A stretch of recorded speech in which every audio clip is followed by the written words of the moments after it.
Well, welcome in, folks. Hopefully, hopefully you can hear me and you can see my screen. When I played that video to start us out, it kind of freaked out my web browser. So let me know that you can hear me and that you're hanging out with me. But welcome in, everybody, and happy Friday. I was just trying something a little bit more entertaining on the front end while waiting for the stream to start. So hopefully you got to see the video of my second place billboard. Randy, welcome in. Tim, hello. Nice to have you guys in here. So, all right, let me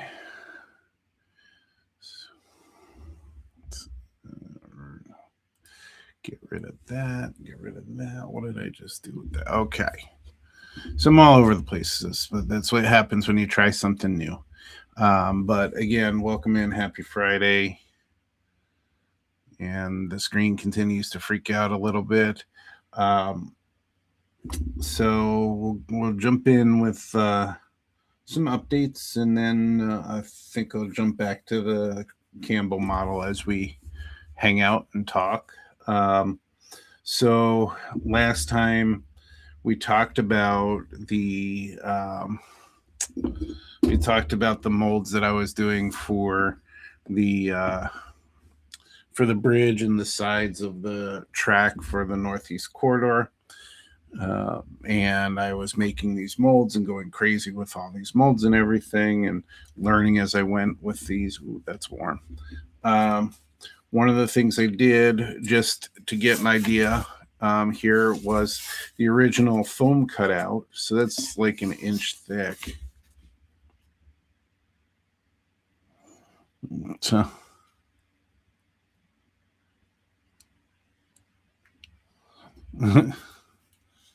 hi, Mom. Welcome in.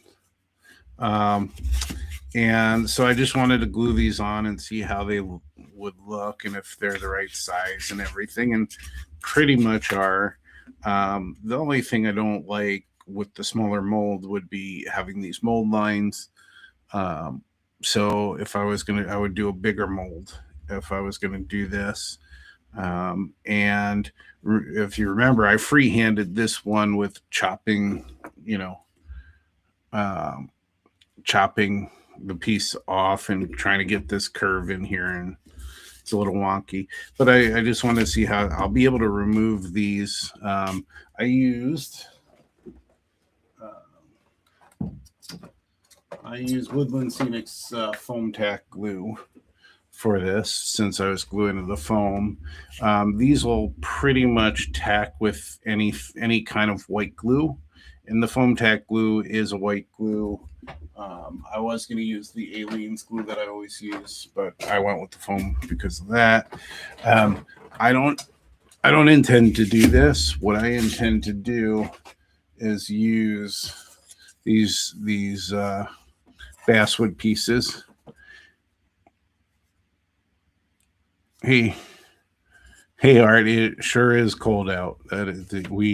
Taking the dogs out is not a fun exercise in this weather. But what I intend to do is glue the pieces onto this one and have this as the solid backing instead of this, because this is just a lot of room. And I'm going to have 4 tracks to deal with so it's going to be like this wide probably for the tracks. So I'll use the basswood for that. But I was just testing it out with these pieces. And then I'll have a longer side here. Now this is just a 2-foot section. The platform should be a lot longer. And we'll see if I do anything with that, or I just do them in sections like this. But the molds I make will be longer molds. And so also, as we left off, if you remember, I made this mold, and it was easier to print in pieces and actually took less time than printing one solid piece. And I glued these together. I started with the hot glue, but they weren't sticking real well. The glue wasn't seeping underneath, so I used the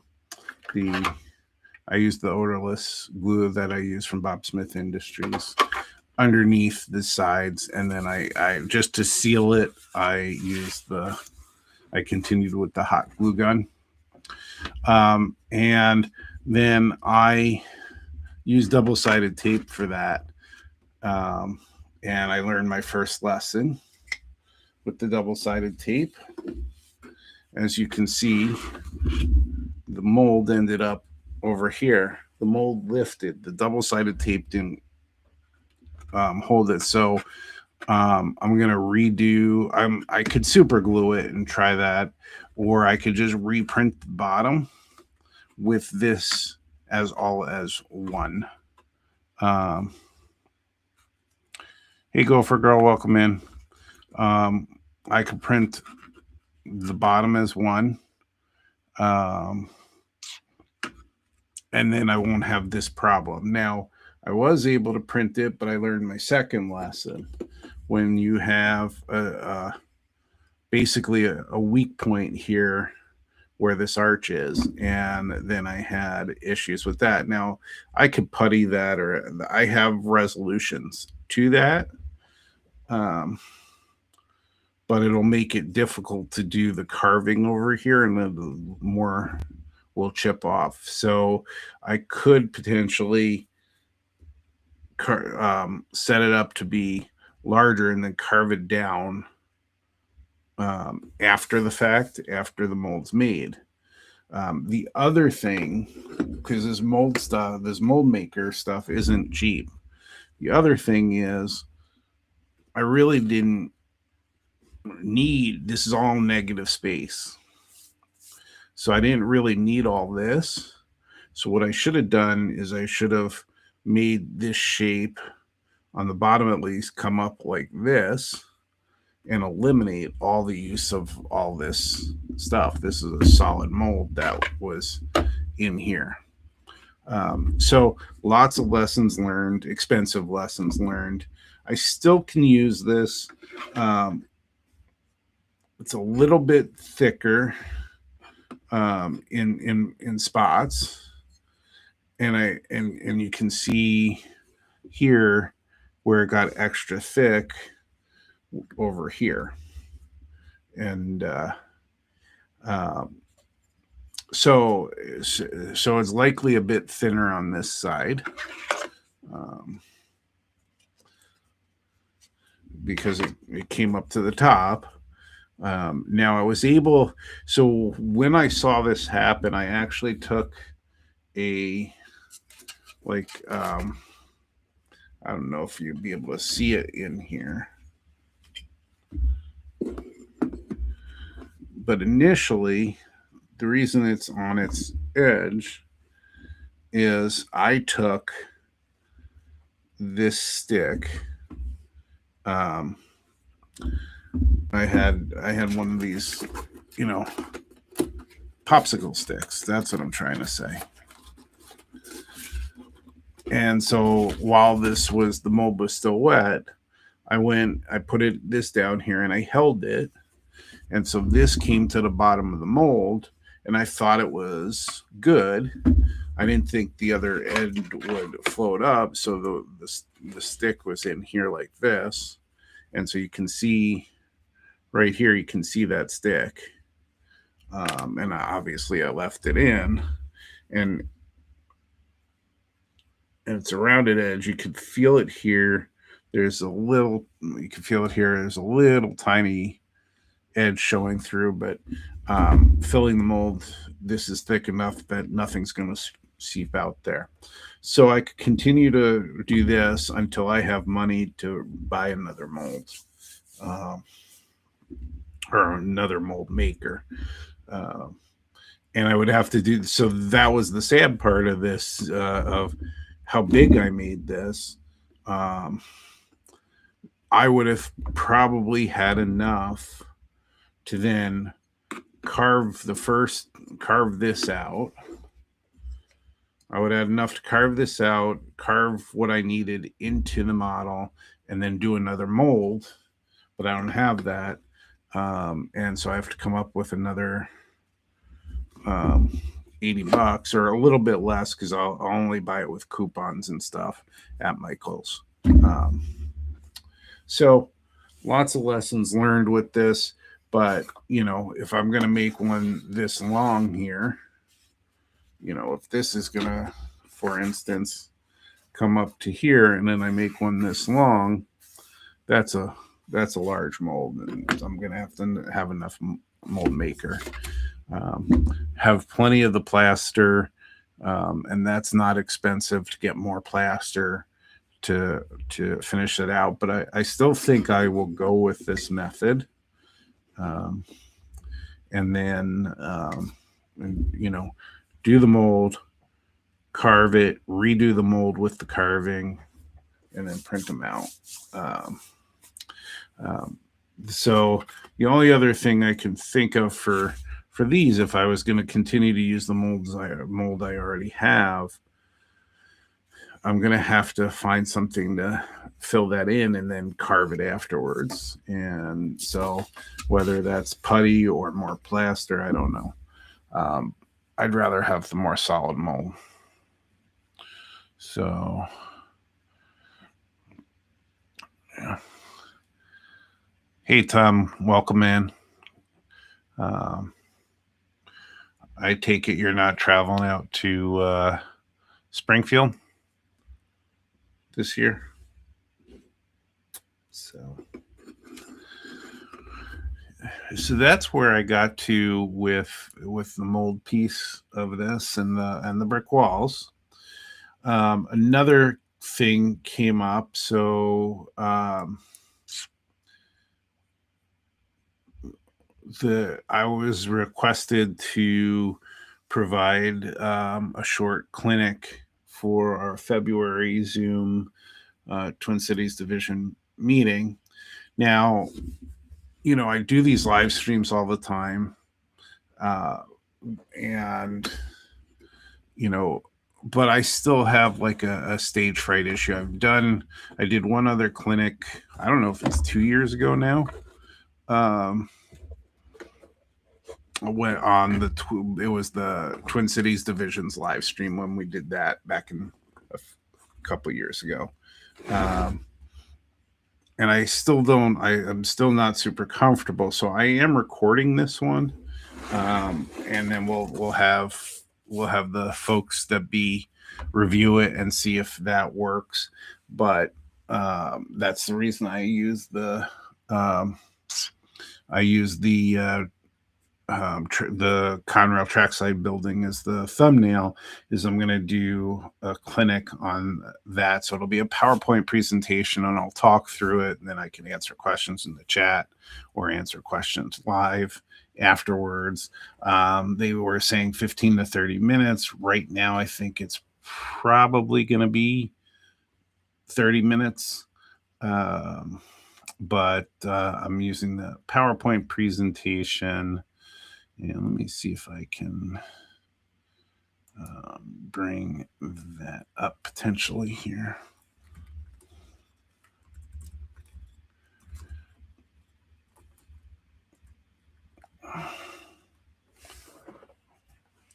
Let's see if I can move this up.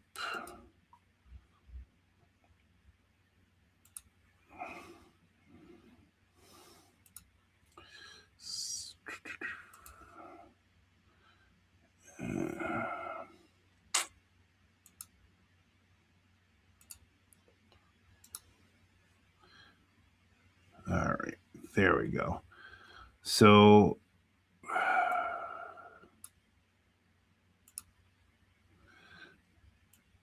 essentially, I'm going to go through and just talk about what got me started on it, and then have selected slides with photographs, and some talking points. And so I recorded the raw audio for that. And so now I have to edit the audio and get rid of all my errors and things.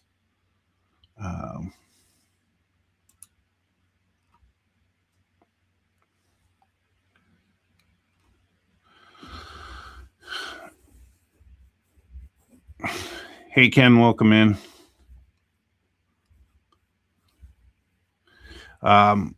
So when I was younger, I was given that advice, but the audiences at the time and were not anything pretty that I wanted to see.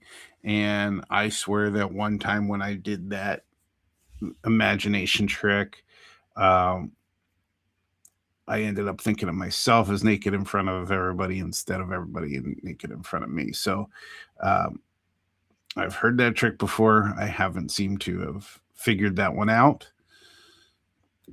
So, but I think, and the other thing with having a recording too is it'll certainly, if it's coming from the person who's putting the Zoom meeting together, the organizer, it'll probably be a solid. It probably won't have a solid presentation from a bandwidth standpoint, and probably won't have any issues in case we have issues with internet. So, not a bad way to go to do that. But so right now there's 24 slides. That includes an intro. So there's really 22 slides of content. And my comments are pretty brief on them, but take you through the build and then just talk a little bit about 3D printing as part of the process. So that's what I have so far. And then I'll get that over to Greg. Greg can take a look at it and see if he likes it and wants to go with it once I get that done. So that was the other project I've worked on a couple of these nights. It was funny. Last night when I was working on it, I thought I'd been working on it for hours, and I had a pretty quick dinner and then went to work on it, and like 2.5 hours later, I was like really tired, and I was like, and I went downstairs and was talking to Gopher Girl, and I'm like, what? It's only 7:30, and so I'm getting to that age, I guess. So the other thing, those of you that did attend my impromptu test with the webcam, you'll have to let me know if you liked that angle, or if you liked what I wanted to do as other angles. What I really want to do is an angle coming from my view.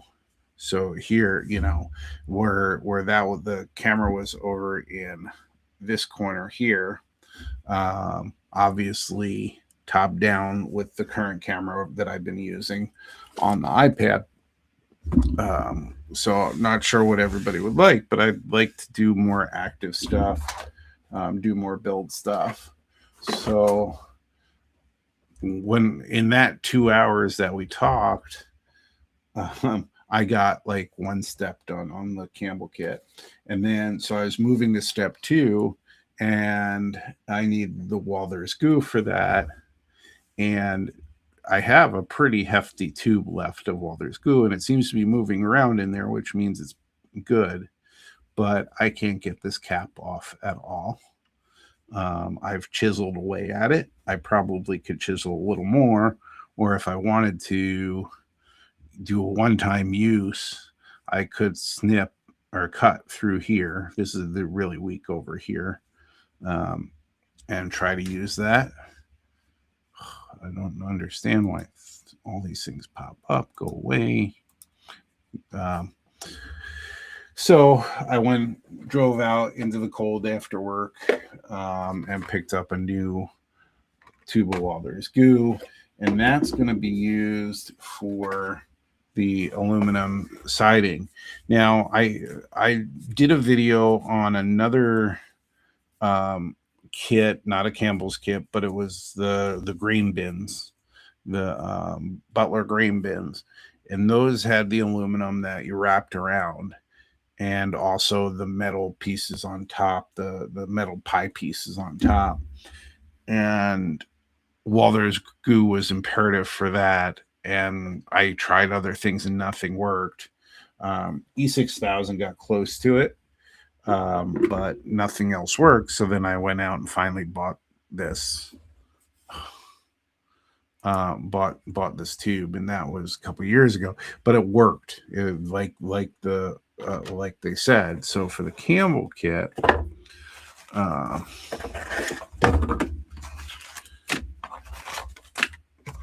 the instructions on the Campbell kit specifically called out Walther's goo. So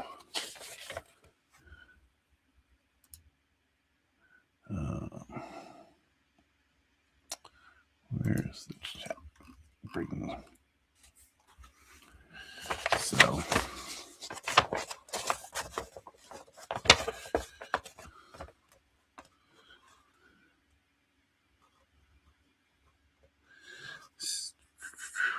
So where did they say? They said it in here. There were two glues that they suggested, and specifically the Walther's goo, or they said Will Holds Decorator's glue. Never even heard of that. I haven't tried to find that. So I'm fine using it. I use it once. It smells. That's the only downside, and I don't want to open the window. But the other thing, the step, so maybe 1.5 steps. So I've only done it on the first sheet so far. But this to be for the siding, you could keep it solid, or you could do the strips, and the strips are very thin the way they have them measured out. So that's not a whole lot of fun trying to cut those and find the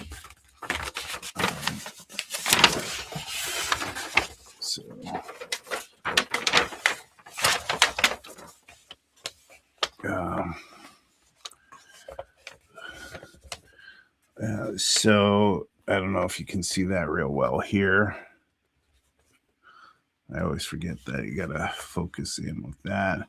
So here, that's how they have the panels cut up. So they gave the measurements for it, and so I went for it to do it their way. But I'm not worried working with this stuff. I worked with it before, and I've also worked with the with regular heavy duty aluminum foil. So if I ruin some of this, not so worried, because I can do that. So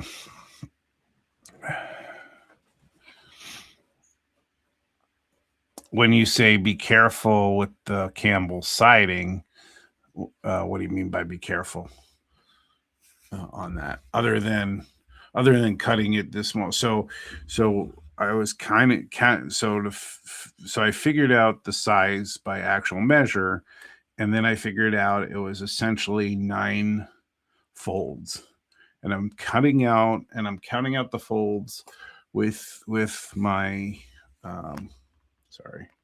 with my hobby knife, and I'm going along, and then I'm using this as my cutting edge, and I'm going along, and it's all shiny, and I have the light coming from the main light in the room is not very bright, and I have another light over this way, and that's coming down, and I'm trying to count, and it's so shining off of there. It was very difficult. It was hurting my eyes after a while. Um, but I've only cut one of these sheets so far. And so essentially what they would want you to do with these sheets is, and that's where the Walther's glue comes in, is these are long enough for the side. This is a side of the building, and they'd want you to overlap it by a little bit. So I would say 1 or 2 folds maybe would be the overlap I would do.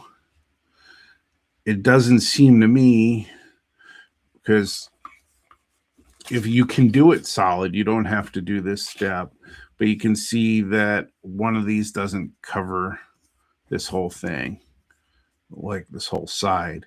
So it's then going to get even a little shorter if you overlap. If you do side by side, I think it would work too. At least in my opinion. So when you're looking at the picture, there's some, to me, visually, the edge that they have here looks larger, but or smaller, but they want you to do an overhang. So I assume it's going to fold around to the side. But, to do it all the way across and then do it. Oh, well, you can't see it like that, but this is what I'm talking about. There's that smaller one, and then these all look pretty even. And then you have this whole roof here to do and the smaller roof here to do. So, and there are 6 of these sheets. And you can see the longer one will go there, the shorter one will go there, shorter one at the top too. And then you'll have the siding on the sides as well to do.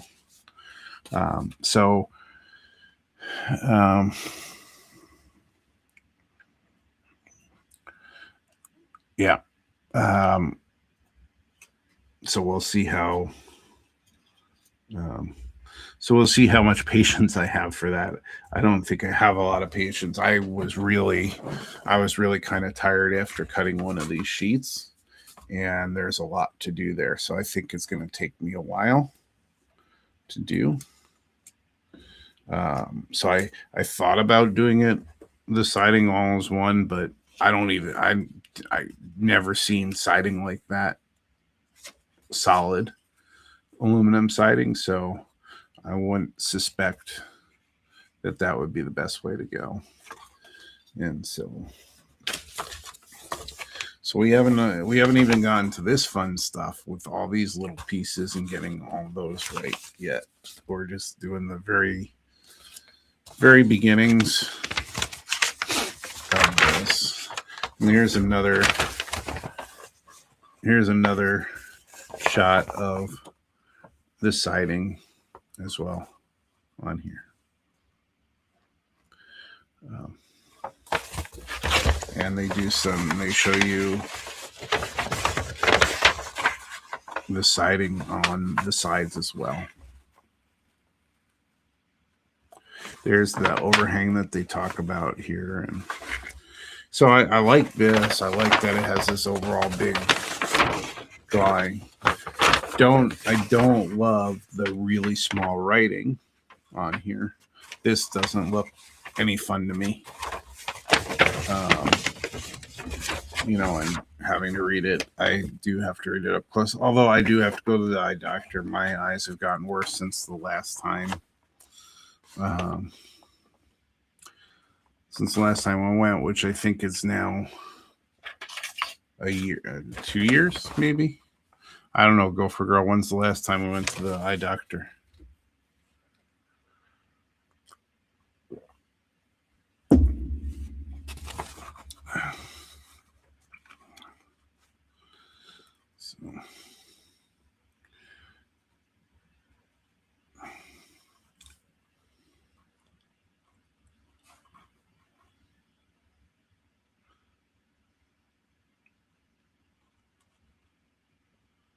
So what they're saying on here is, based on these sizes, and these are supposed to be a 2-foot section plus overlap. So they said cut it 26-inch widths, which I figured out on the caliper, and I got pretty close, so that it gives you 2-foot sections with the overhang.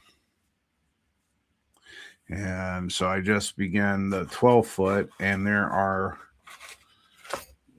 3 more at least of these panels of the 12-foot, and then I would have to work with the 8-foot.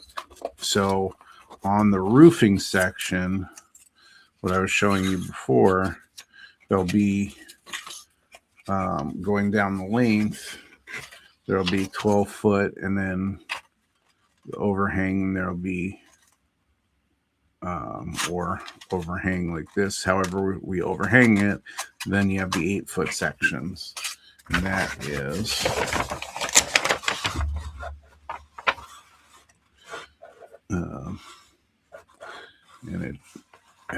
that's that right there that they're talking about. So that is our next step on this one.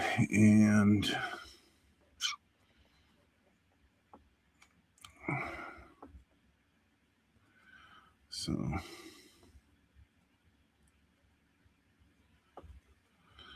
so they're talking again about extending it past the wall, on each side.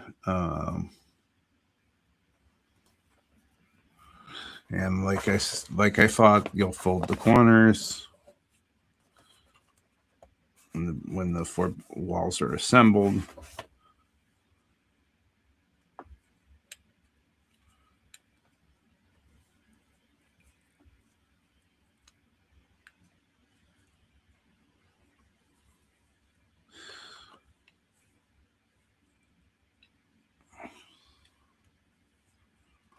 And so they say, go ahead and go over all the walls on the, don't cut them or trim them. They also say for the end walls, they're like, don't trim them here either. Glue them in place first. And then once everything's dry, then cut them. So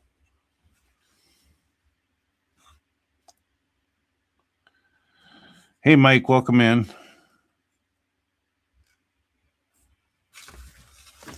So, what it turned out on the first project with the corrugations on the Butler bins for the other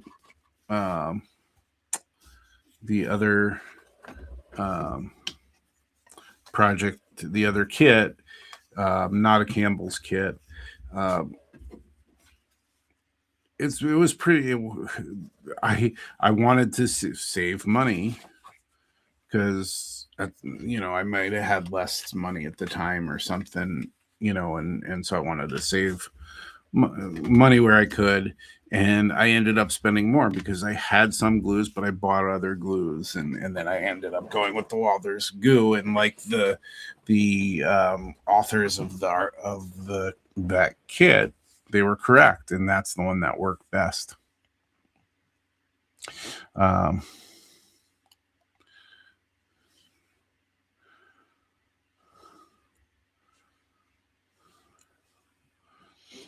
Got it. Okay. So,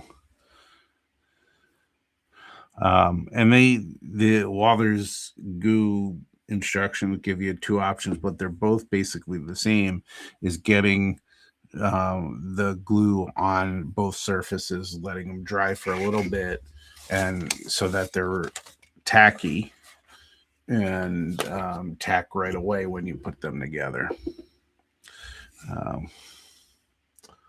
So there's that. Now I'll continue to work on this and work on my other projects, but I just want to keep busy with stuff. I don't really want to slow down and get into any funks that I've gotten into before. So this is what I was doing. So knowing that 9 of these striations, I was sitting here and I would count them, and they're impossible to see on camera. Obviously, they're going to be really tough to see. But I would sit there and count them, and I go 1, 2, 3, 4, 5, 6, 7, 8, 9, and I would make sure that my knife is down like that. So if I went 1, 2, 3, 4, 5, 6. See, and if I lose it in the light, it's a pain in the butt. So 1, 2, 3, 4, 5, 6, 7, 8, 9, and then I would think that that's like 9, and then I would have to make sure that my knife stays there and that the top and the bottom are the same, and these move. They cut easily, so come across once, twice, they're pretty much cut off. So that's good. The cutting is the easy part. So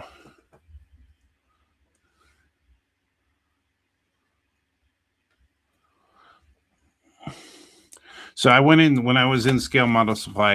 I hadn't seen this one, this Seabold manufacturing, but I did go in to check, and I just think the guy wanted it off his, out of his inventory to charge $10 for it, unless I then get through all this and then find that there's like bags of stuff missing, but everything seems to be here. But when I was in there, I don't, except for extraordinarily small kits like a little shanty or something. Everything, I think the lowest I saw on there was like $56 or $46, and they were up to like 95 or 105.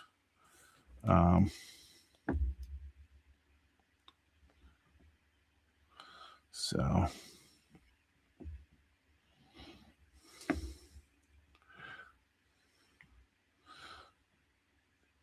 So,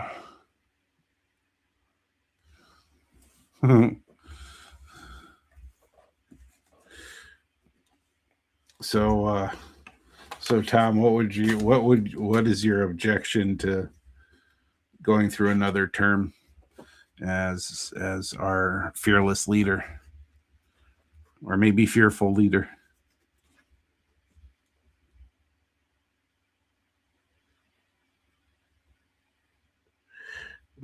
My assumption is you probably have to do most of the work.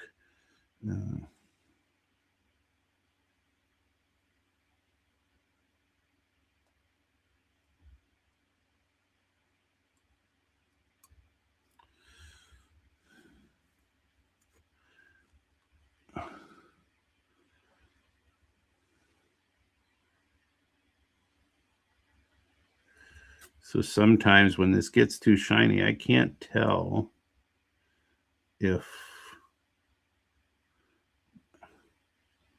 I'm too angled. That's why you see me moving it all the time. I am happy though that this cuts so easily with only 1 or 2 at 1 or 2 passes. And then if it doesn't fully cut, the other thing that's nice is you just keep bending it back and forth and it will pop off. So it makes that very easy.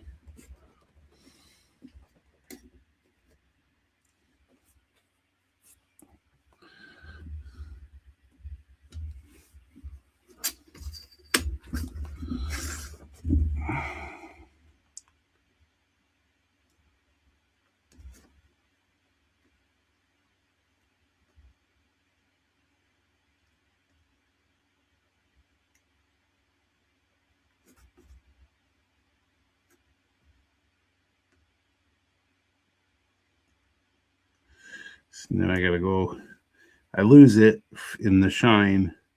I got to go back and try it again.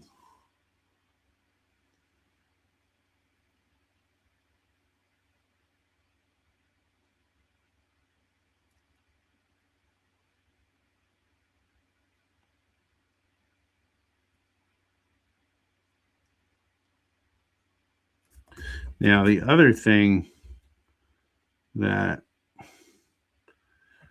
I could do, and I probably will end up doing so,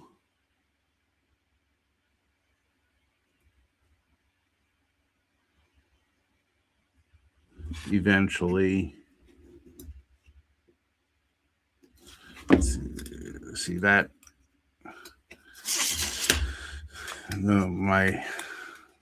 it moved, but it pops off pretty easy. The other thing you can do is, now that you have them cut, if you don't want to sit there and count them out, you could technically do this. And now it's kind of awkward right now the way I have it set. But even because it's set at the top there, that looks like it's a little bigger, but you could line that up. Real artist, he's been a loyal fan of myself and many other model road YouTubers, and it is Mike. And I've been trying to get him to do some clinics on his artwork with us, but he's been in the middle of the move and has other things, people he needs to take care of and stuff. So I know it's been difficult to get that done and enjoy the hobby and stuff.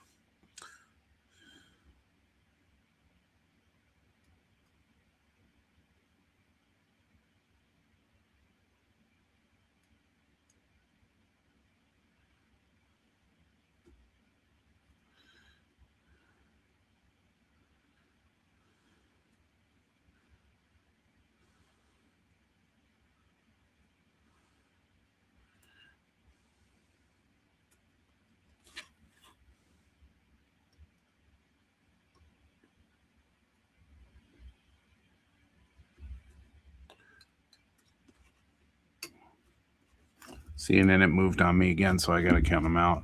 And Mike, I know that you ran things years ago. How much work was it for you to do that?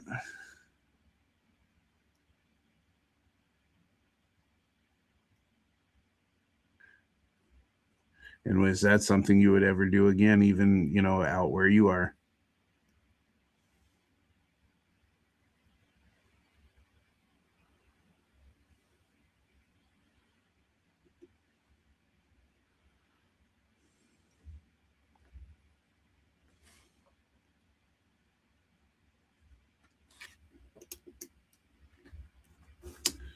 Moved on me again.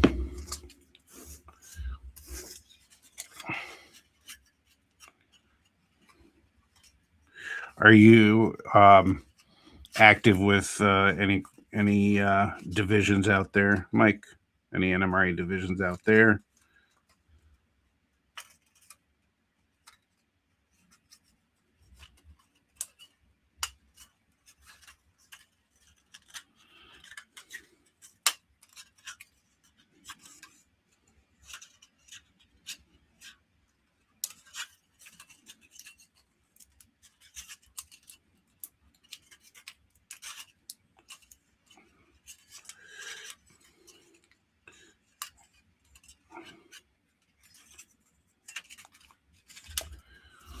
And Tom, wouldn't Greg be next in line for division superintendent?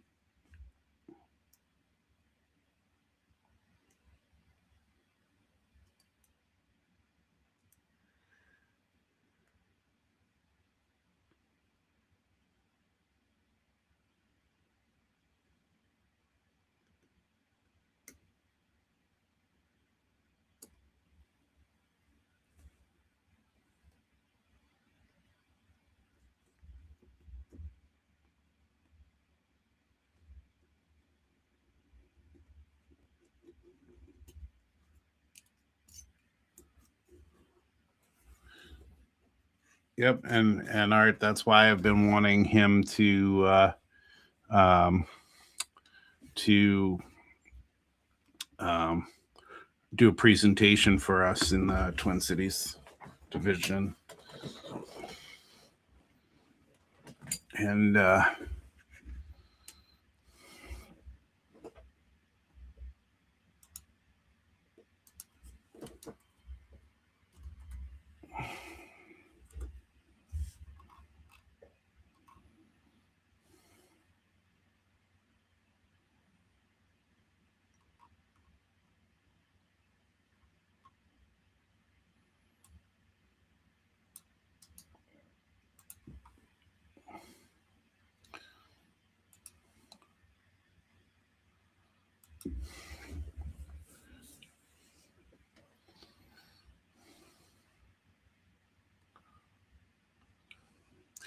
well, I wouldn't say it's a monarchy, but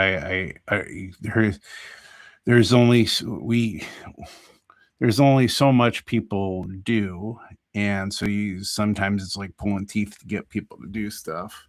Um, I am definitely not the one right now to be in charge.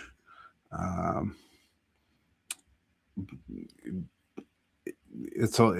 it can be a lot of work, and um, I would like to support people who are doing it, and I'd like more volunteering to happen in the division. I mean, we get the same core folks who show up at the meetings, and there's a decent amount of um, participation, and that's why I wanted to push kind of that show and tell thing. And why I started bringing models and work I was doing is I really wanted to push that because that's where we're going to get the that um, participation. If you notice on our Zoom meetings, and especially when we were in the pandemic and everything, and we were just getting used to that, people really wanted to show their stuff off, and were willing to get up from their seats and and bring their cameras back to where their layouts were and things like that. And so I think that's a vital part of the participation pieces. And so I'm glad that we went to that show and tell, and that's why I was always pushing for it. um, you know uh, I always wonder if our folks would be interested in like a make and take clinic. I know some divisions have done that, but they've either have somebody in their division that produces the models or whatever it is. But I think that would be neat if we could get people to to do that kind of thing, which is a little different than the skills day, which is still my favorite. Um, that's still my favorite event, and so I'm happy we're continuing that as well.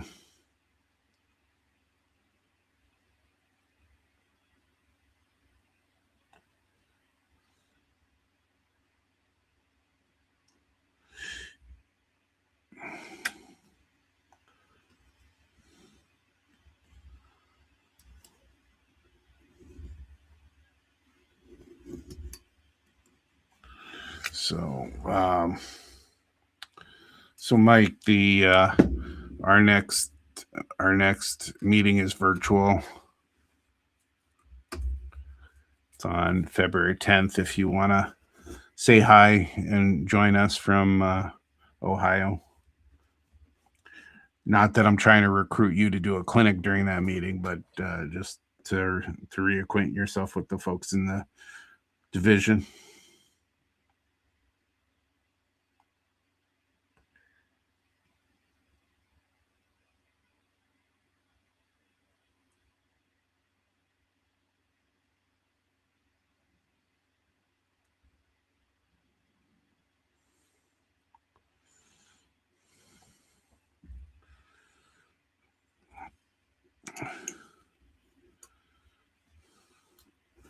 One of the reasons,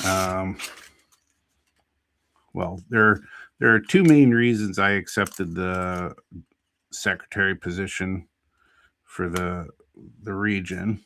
One is obviously um,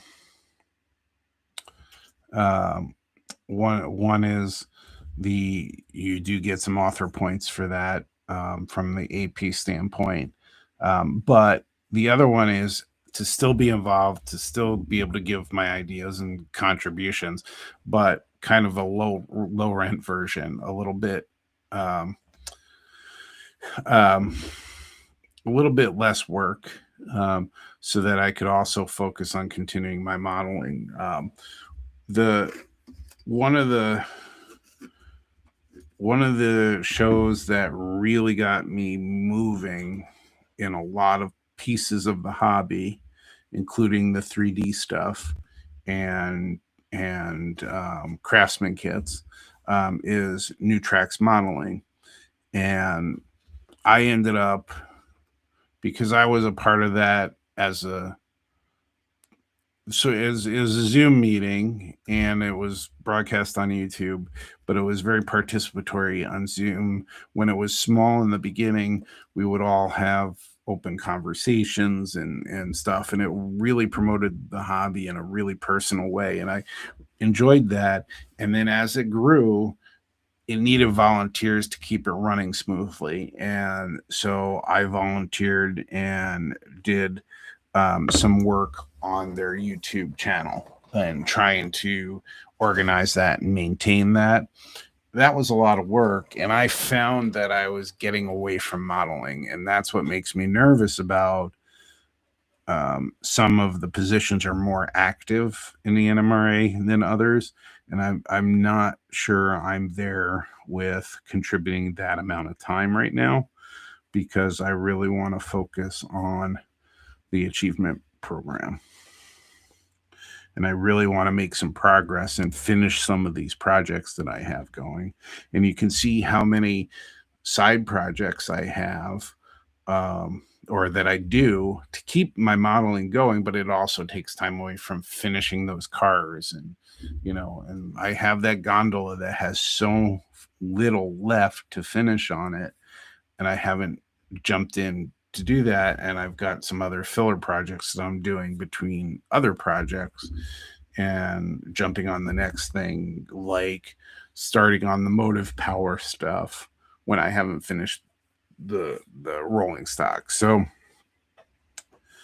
Um, so I'm hesitant to take a more active role right now. Um, and I'm hoping to come around and do that and take a more active role at some point. Um,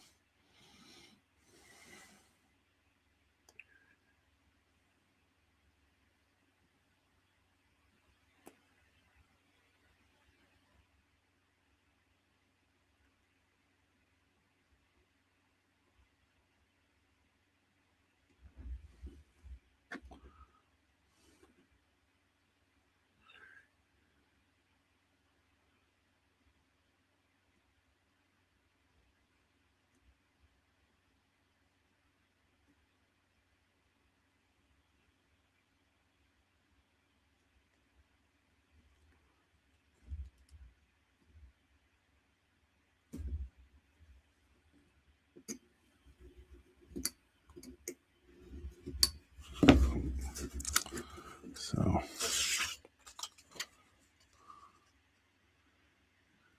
hey, John, welcome in. Haven't seen you comment in a while, but welcome. Nice to have you here.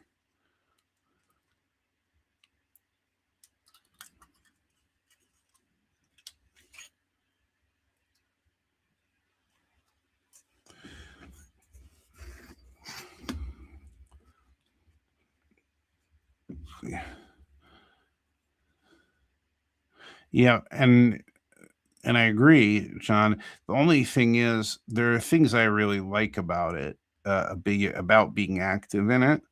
But it's just when's the right time for that? And for me right now, because everything that I'm doing for the AP is all at its starter stuff, and I'm not quite moving along in and then I look at other stuff. And, as I'm working on these cars, I look at the prototype scene. I'm like, I can get that prototype scene done, but it takes a while. I mean, working on these walls, that's part of that. Um, my feature scene on my layout is really going to be New Brunswick Station, because that's what I grew up with and that's what I want to model. So, of course, that's a great place to do the prototype piece. But that's going to take some time to do.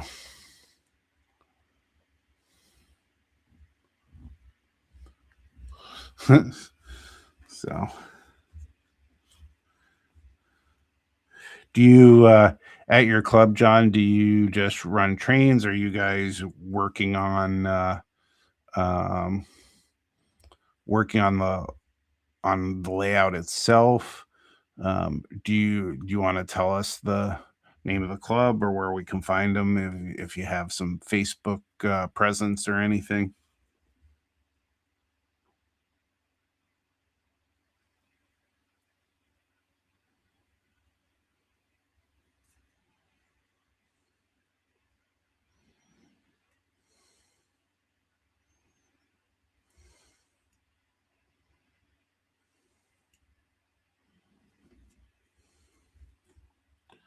Try that again. Yeah, let's see.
Kim, working on the membership stuff, how many, like, hours a week would you say that you um, work on the membership stuff?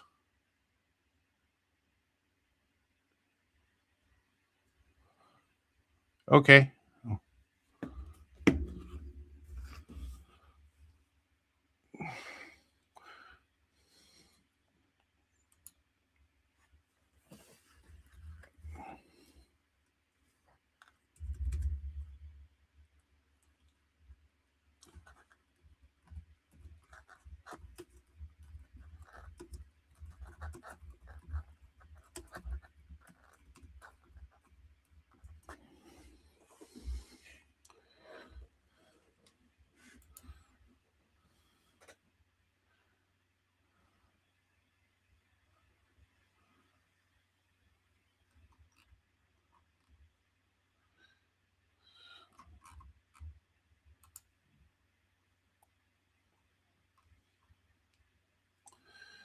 So is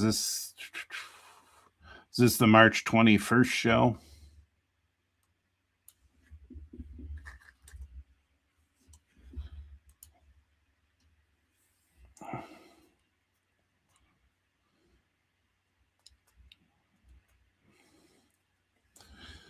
Do you have are you appointed to those positions? Do you have, like, elections in the club, or do people just jump in and volunteer?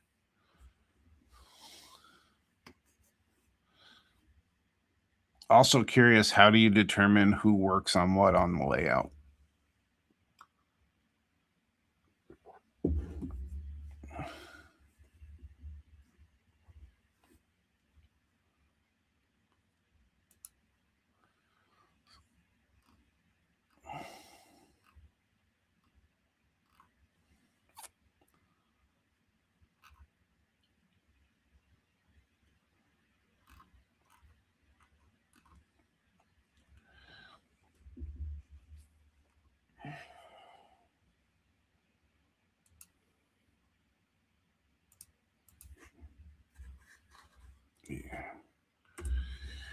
that's a link to the train show information, but it's on their website. They also have a flyer. Um,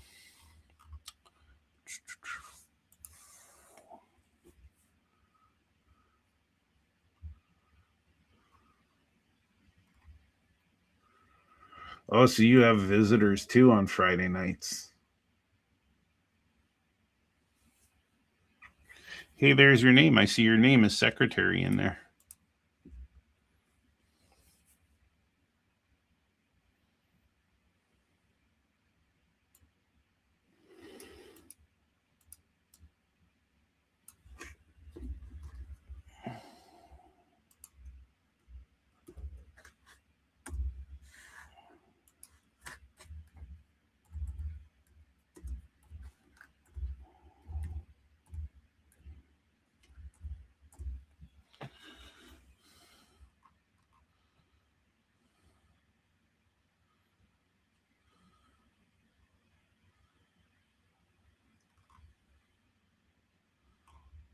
So cool.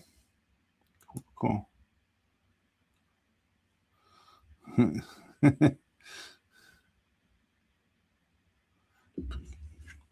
So, did you ever have a situation where somebody volunteered to work on something, but they're not really doing well with it, or you had to make a change or something? That's the thing that kind of makes me nervous about joining a club is I don't feel like I know enough about one particular thing. Like I know a little bit about a lot, but not a lot about a little. So,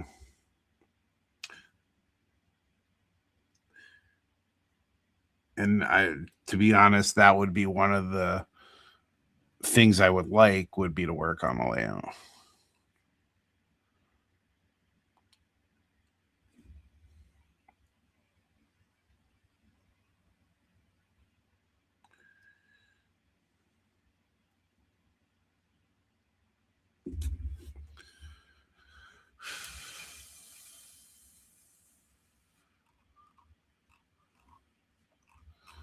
So let's see here. Um,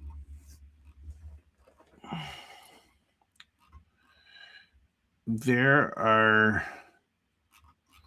if you want to provide your flyer um, to the Twin Cities division, there's a link on the website to email the TCD. We have a calendar page and we have shows on here that are out of our region. We in our region and some that are out of our region. So I don't think it would be too much of a ask to um, to see if they'll put up your flyer on the calendar.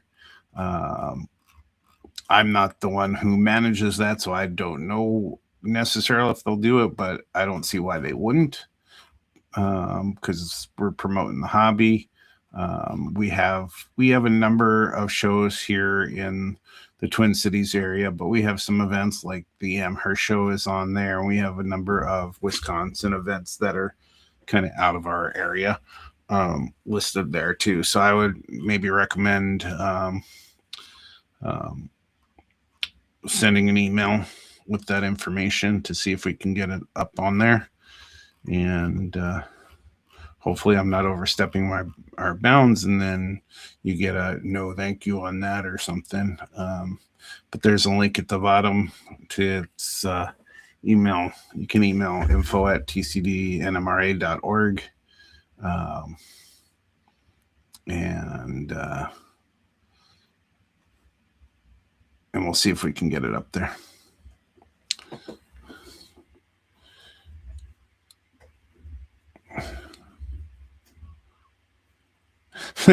That's one way to give people to volunteer is get them in there, do a clinic, and say here's what you're going to work it on.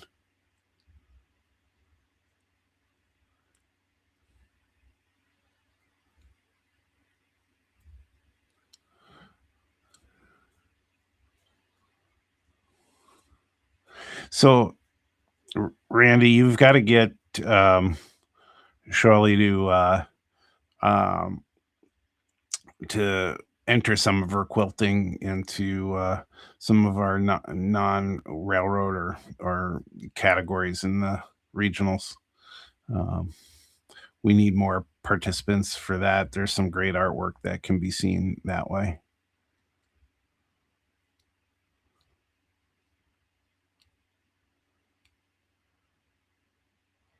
Oh, okay. So, yeah. So, which means, John, that you should also come up. Um, let's see here. You'll probably be busy with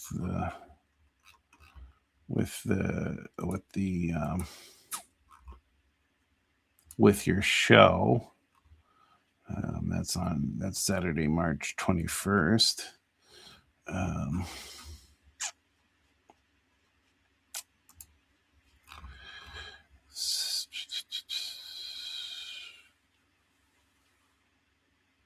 um, that's so the week before that is our the Twin Cities divisions. We call it the Modelers Retreat, Modelers Meet, but it's in RPM Meet.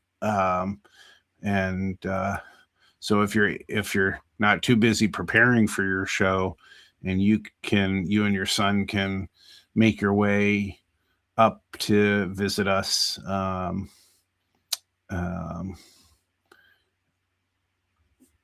on March 14th.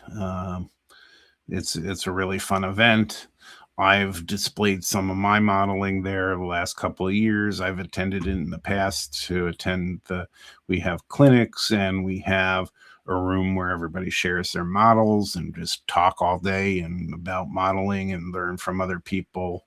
Um, and we're moving it to another location than we've had it, and I'm hopeful that that'll just make it a bigger location so people can come and display their models. There's even a block of rooms if you guys are, you know, I know that he's an hour and a half away, but if you're still traveling and want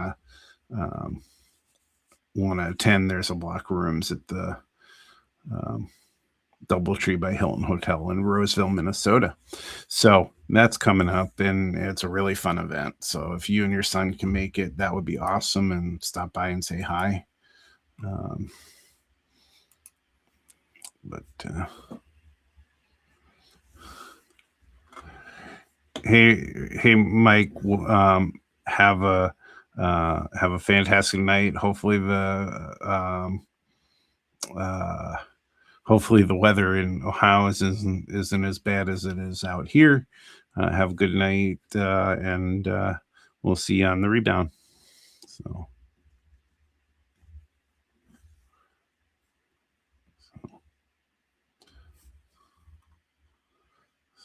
But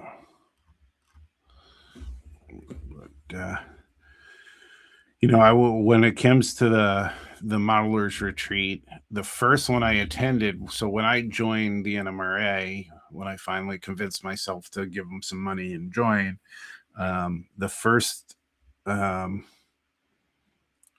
I went to was at a roundhouse in the Twin Cities. We had a meeting with a clinic, and then the first big event, the model retreat, I attended that. It was virtual that year, and that was really neat because we got people who couldn't normally travel, who are model railroad fans, including and I know he was a keynote speaker at one of the last national conventions, but Michael Gross of Family Ties fame actually came to our clinics online that year. So I thought that was really cool. So as a first timer, that was really cool. Then the next year, I attended, but I was really kind of, I was in that lone modeler mind, and I really wanted to go to the clinics, and all of the clinics I got to were great. And they had, they had like 8 clinics, and they were 2 going on at the same time throughout the day. And so I didn't really know anybody, and I walked around, and I didn't really talk to anybody at the time. Um, but then the next year, as I was getting more involved and talking to people, I ended up displaying my models. And then for a second year in a row, I displayed my models. So I enjoy that. People actually don't, not my modeling, like everybody else, like everything, you're not going to love every model there and what everybody is doing. Um, but uh, but everybody's nice about it. And once I started getting to talk to people and learning from them, and they started asking me questions. So it's not like when I'm sitting there with my models displayed that people are walking by, they're actually asking questions. Is kind of really neat. And it's really motivating.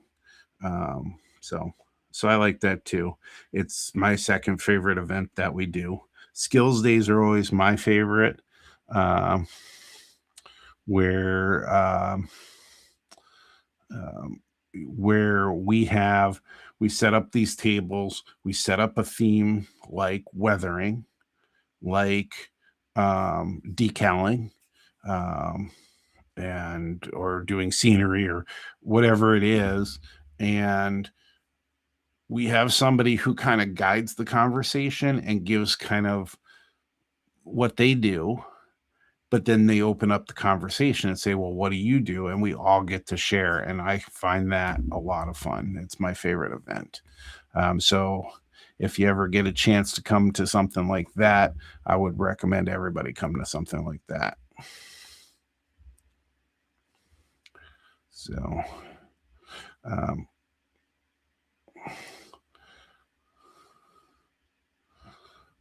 there,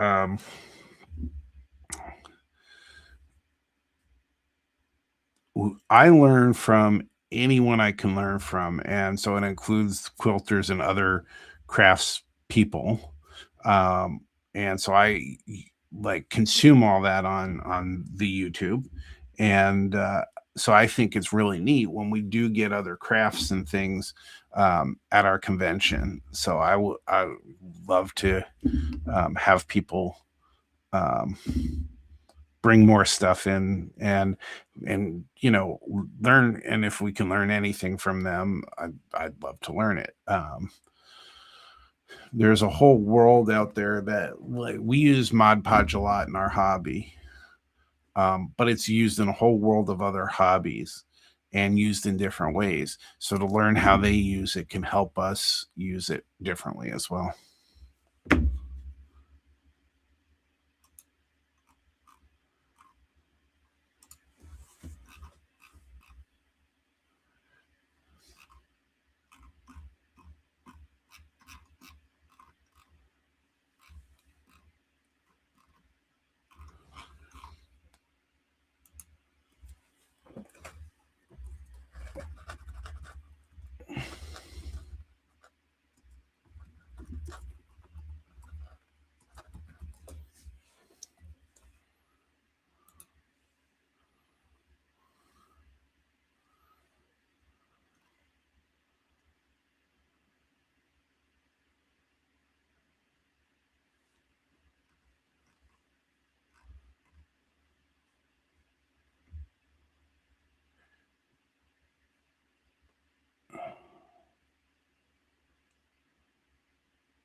So yeah, looks like they have it listed as January 24th, 9 to 3, um, the Tri State Rail Sale.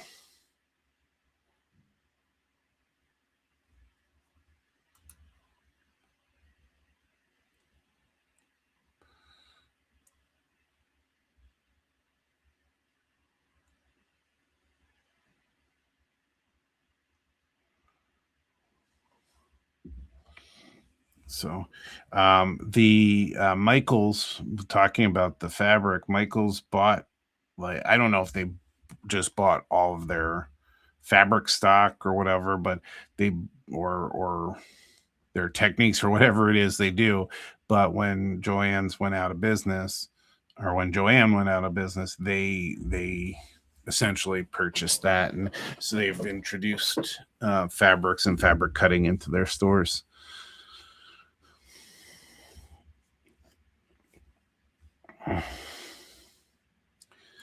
So, according to the interweb, it's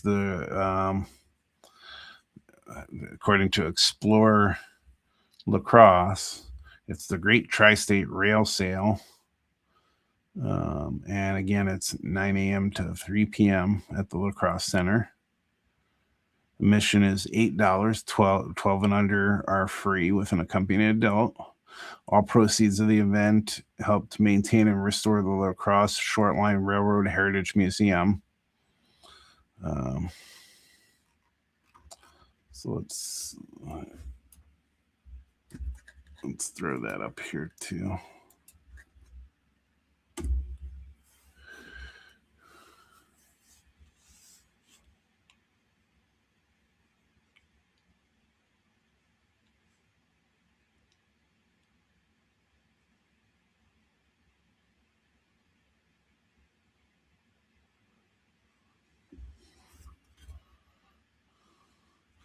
So anyway, so yeah.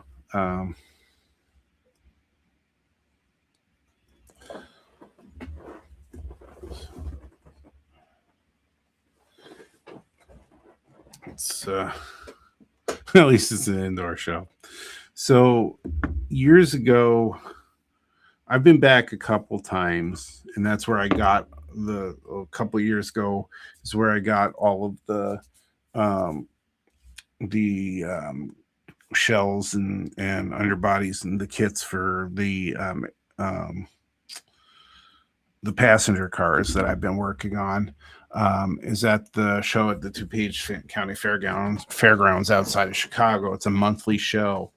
Um, and back when I was started the Chicago trips to meet my parents out there, we went, and those shows during the summer months were gigantic outdoors, and they were, I would guess, close to as big as, um, maybe as big as Amherst, or close to it, from a just a the fairground standpoint. But they've gotten a lot smaller over time and pandemic stuff, but they have a consistent and steady show. And they have it in 3 buildings on the fairgrounds in DuPage County. Um, but sometimes, like, there are gaping holes of vendors not being there and stuff, and it's held so often, I can understand why some will go at some different times. But that was one of the more exciting shows that I had been to years ago. Again, not as busy since I've been back, but it has to coincide with the time I go to visit my mom when she does her dollhouse miniature shows. So, and it doesn't always happen. The last few years, it's happened a couple times, so I was able to go, and I got really lucky to find those cars. Um, there's a YouTuber that has a table there every month, and he's I think he's mostly Lionel. It's let me see, it's Papa something or other.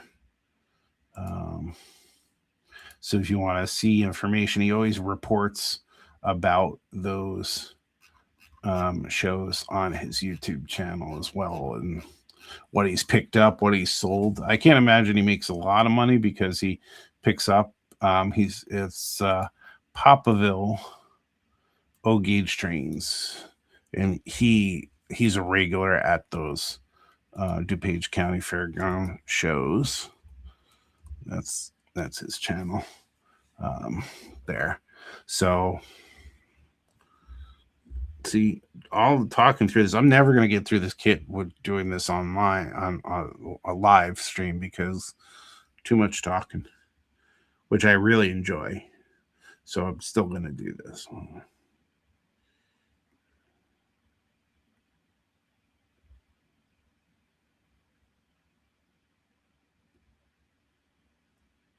So this is right.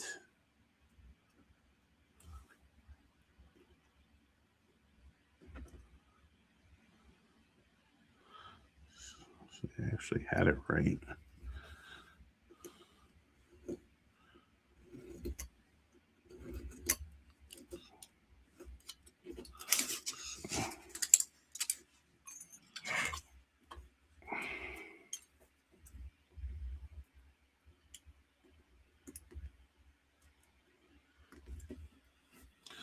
So,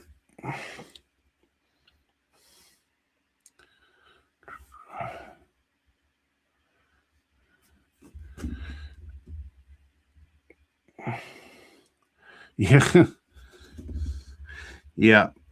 But you know, I don't I didn't have a lot of interest from people after a certain amount of time either because I wasn't doing anything. I would go through all the updates I had and then some people would share what they're doing like um on their layout and everything and or what models they're working on. We'd have a little bit of conversation, but I thought it would be a little more interesting if I was working on stuff. Unfortunately, the stuff that I need to work on the cars are online, and I could do a screen capture of that somehow, or I could share the screen and work on that stuff. I did take some video of trying to do some basic stuff on Onshape um, to show people how you could get started and do something simple. So I was testing that theory out of making videos to do that or do something live. So I could technically, um, I could go into Onshape and work on that stuff. Um, so so Tom, um, for um, from an evaluation standpoint, I'm having trouble with the ladder for the gondola to make it look like the prototype. I can't print it with a filament printer. Well, I can't get it right. It's too thin, too small to do that. Um, if I show a picture of that and like I put the ladder on, and instead of having the 3 rungs that it has and the ladder I put on that has 4 rungs, does that actually like is that points off for not being prototype?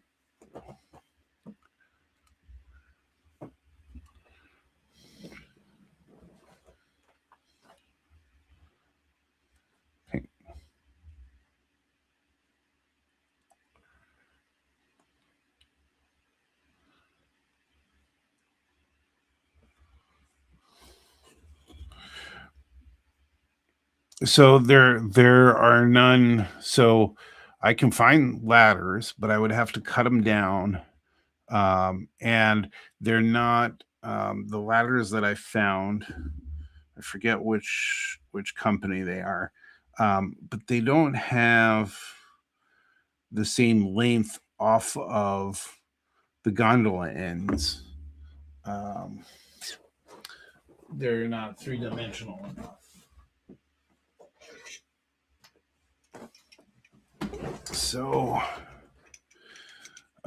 So this is what I've been doing, and this is where I've had the fails. And so that was an attempt. That was an attempt on the end there. As you can see, it comes off of there so that it connects to the top. I can go look for a photo. Yeah.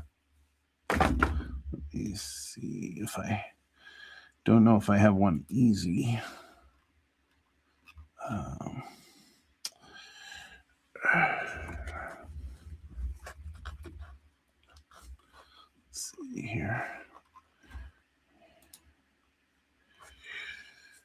I don't know if this one will be. This is not the prototype, but it is the same. Well, let's see. Let's try this again.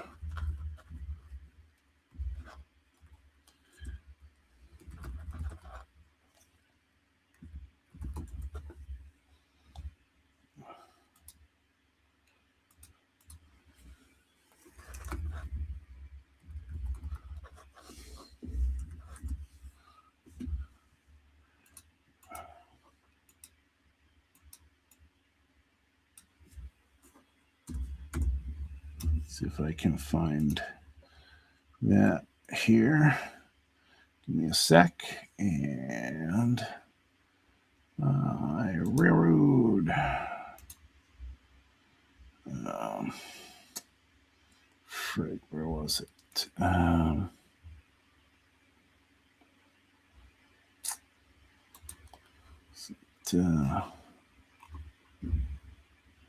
Yeah.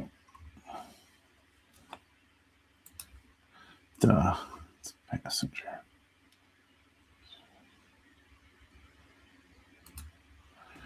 And then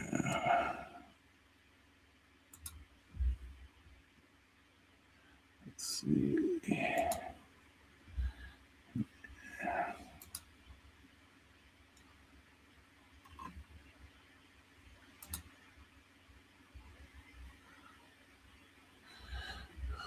Oh, wish that had.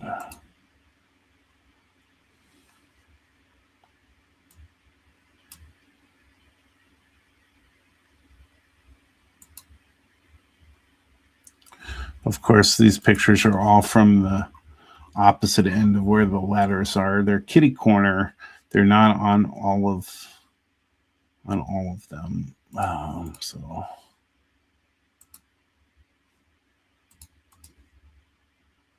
let's see if we can get the. So here's a very dark picture, not the best. But let's share that.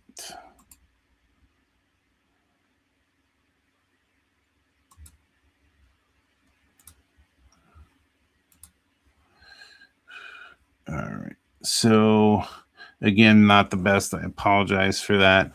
Let me see if I can make this larger. There. So here they're all three rung like this, and they go up to the edge. The same one on the end there.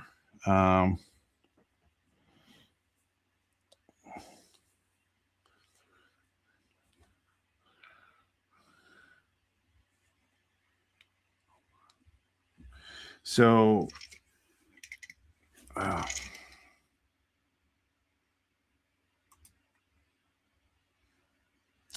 let's go. So yeah, the idea was kind of to use. So I used the plans for the flat car from the Lone Star region, but then the gondola shell here was designed to try to match up with it.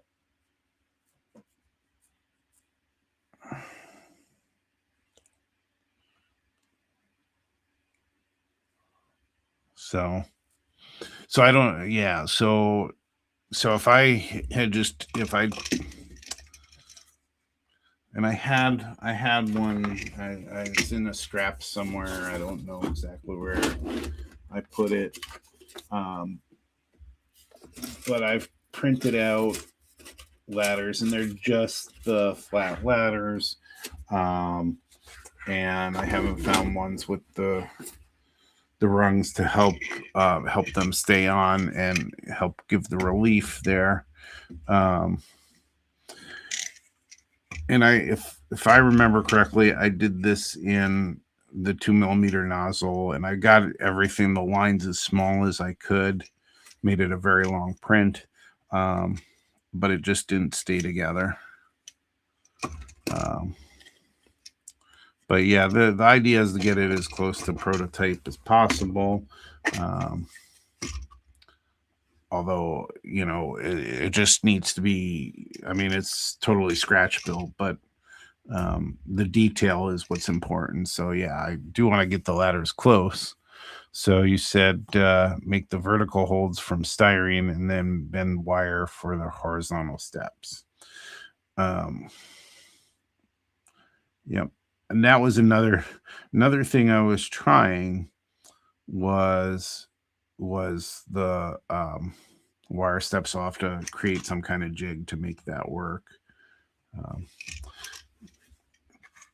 However, yeah, I mean, that's the only thing that's holding me back from finishing this car is the ladders. And I just need a ladder here, and then a ladder here and a ladder here. And then, of course, decaling and,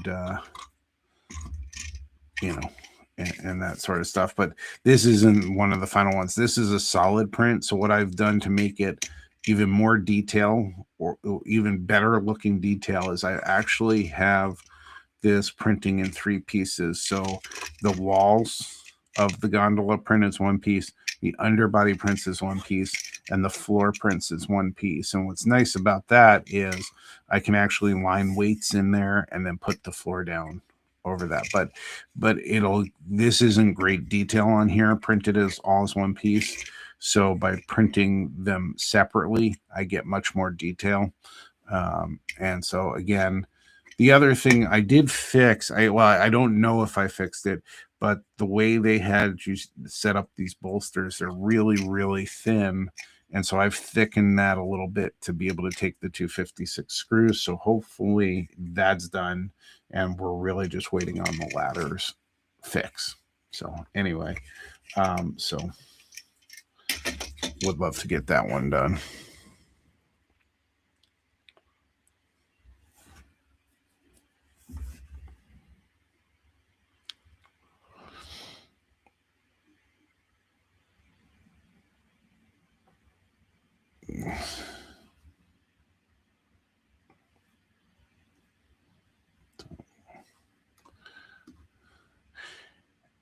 I did try to scratch build the ladder, and I was having a lot of trouble with that, with how thin and small everything was.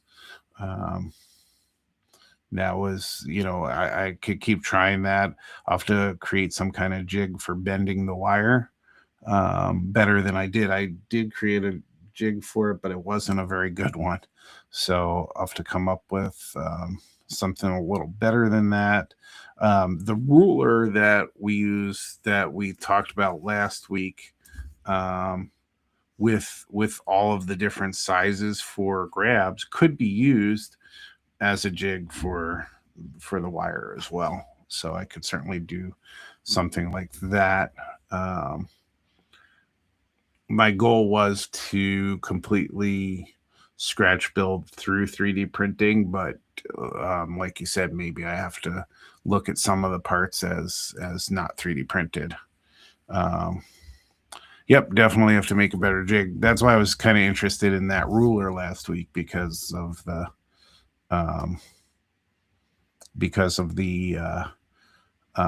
different sizes that are already in there.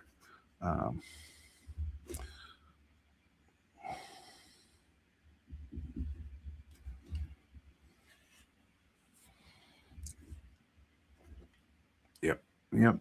So then I think probably I have to learn how to make the jig better and not the actual modeling piece of it.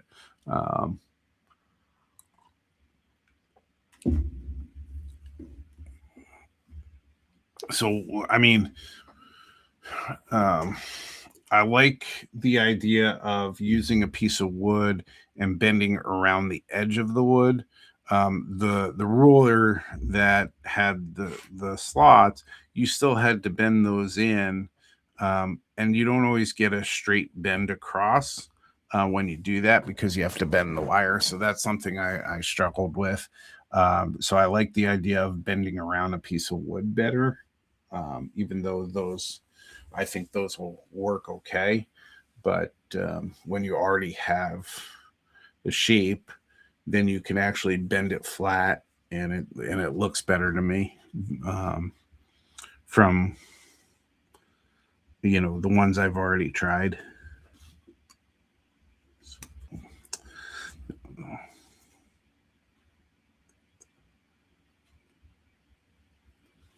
Let's see if I can get this evened out here. Does not want to do that, so let's try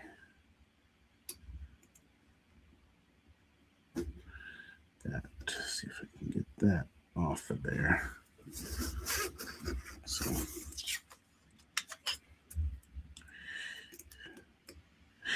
yep, and that's kind of why I wanted to talk about it, Tom. Is um, you know it's harder in the using the Facebook groups and things and trying to ask questions there, um,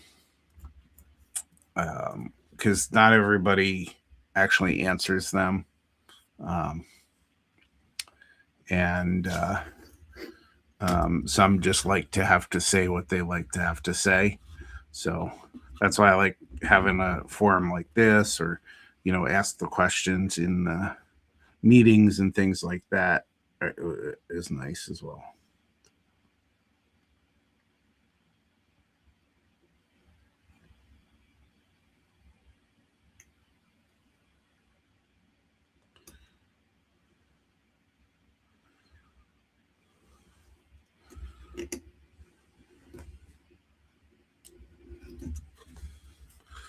So, my goodness, I don't think I've even made it through half the sheet tonight. Um,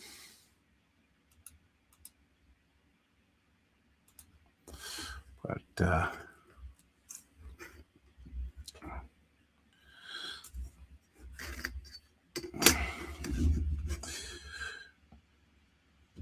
the other, and I love, also, um, the Michiana division puts on clinics every Thursday night on, and they have them on Zoom, and then they publish them on YouTube, and I get to go to those every once in a while. That's one of my favorites because they always have, um, great advice on those, and they're always interesting, and so I like learning that way too.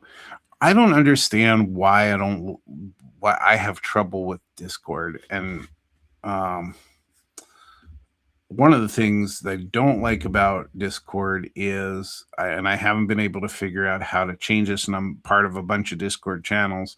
But when new messages come in, when people post new things, um, it's top down instead of new messages on top. And maybe I just doesn't compute in my head, but to have to scroll down and find where the new stuff is really annoying. Um, and just keeping up with the different channels and stuff, I haven't kept up with them. I'll go into the NMRA Exchange, um, once in a while. Um, they have all kinds of groups in there that you can go ask questions and stuff. Uh, so, yeah. Um, yeah, and well, at some point, you know, I wanted to do it sooner, but I wanted to go over the track work stuff with you, Tom. But I obviously haven't been disciplined enough to keep on track, pun intended, um, to make it worth your time and my time to do that right now. And then there were a few health things that got in the way. Have to find a way to pay for those things now. Um, yeah, John, I I like so in our division, we have a lot of people in our division that are very advanced modelers, and a lot of them are now not modeling quite as much, and they're spending more time on operations, and I'm not there yet. I've done some of our operations stuff. I even put together 2 modules to kind of teach myself switch list operations. Um, and I joined the Operation SIG um, for a while, for a couple of years. And I got a lot of stuff out of that, but I find that I'm still in the model building phase, kind of deep in that. And so I love it when we get together and have these events where it's about the model building and not as much about the operations and stuff. So that's one of the reasons I like our skills days, and I promote our skills days to everybody who will listen. And the modelers retreat also, while there isn't as much building going on, it gives you the opportunity to talk to people and understand how they build stuff, and they're really willing to talk about it. And so if you have questions, you can hit up all these different people and figure out how to get something done. um, the uh, I always come away super jazzed to do model railroading, coming away from the modelers retreat and from the skills days. And I want to be able to do stuff. And there are times where then I have family time when I come home after that, because I've taken my most of my day to do those things. And it's like, but I want to model because that's what I really love to do. So they're really inspiring events to me. And so I'll always promote them.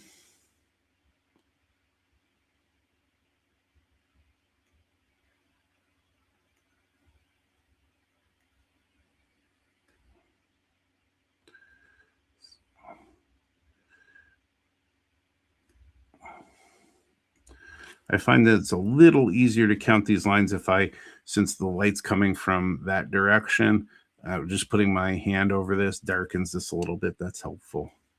Um, but um, so anyway, yeah. So for me to make it through the AP, the achievement program, I'm gonna have to be a little more disciplined. I mean, I have lists to try and stay on track, but I um, definitely um,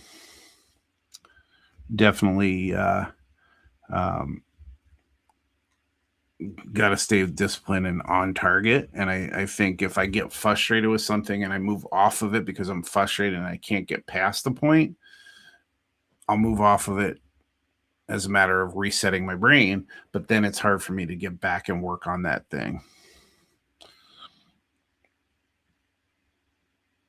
So, yeah, John, that's the other problem again, is then it becomes all these different aspects that you like becomes a rabbit hole or something like that. And then you spend time on that. And that's my pieces where I've got to like do the head down. I'm stuck on a thing, work it out, and then move on and get it finished. And so for me, for this piece, everything was going well. I was fixing the problems that I was having as I went along, but that ladder just kicked my butt. And I don't know if you can see it here. There's a ladder on that there. And so that designing that was different than designing this one and stuff. So that being said, I really want to get, so if I can get this done and printed really nicely, get, decal it and everything and get that all done, then I can have my second evaluated car and hopefully it passes muster for either just being super detailed in one of the cars or actually gets merit. If I could do that again, that would be nice. And so I can keep moving, and I also have to get back to working on those passenger cars because they're part of that group of cars. And I'm pretty far along in those, but none of them I'm completely finished. That seems to be the bit that gets me sometimes.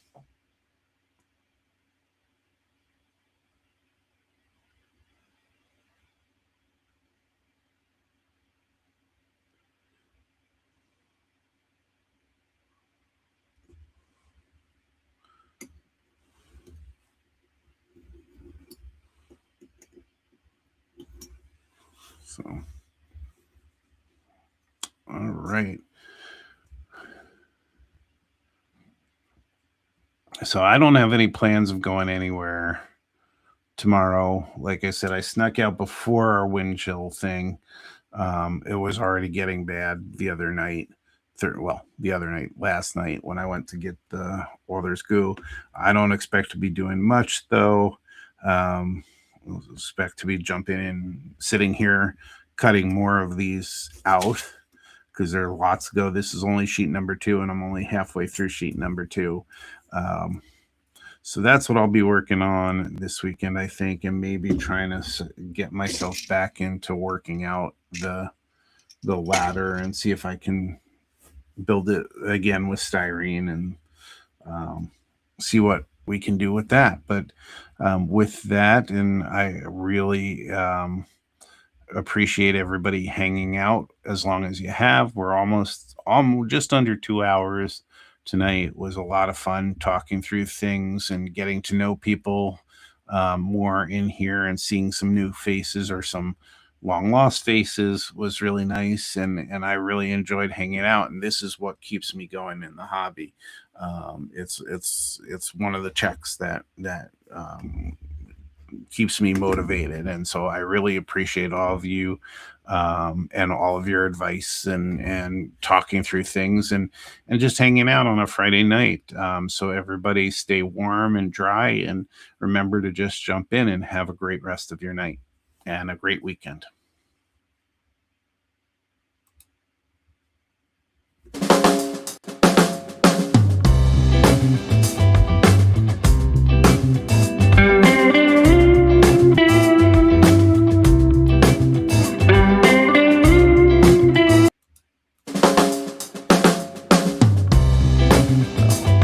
That is interesting. Not sure why my little scene is not playing, or at least it's not playing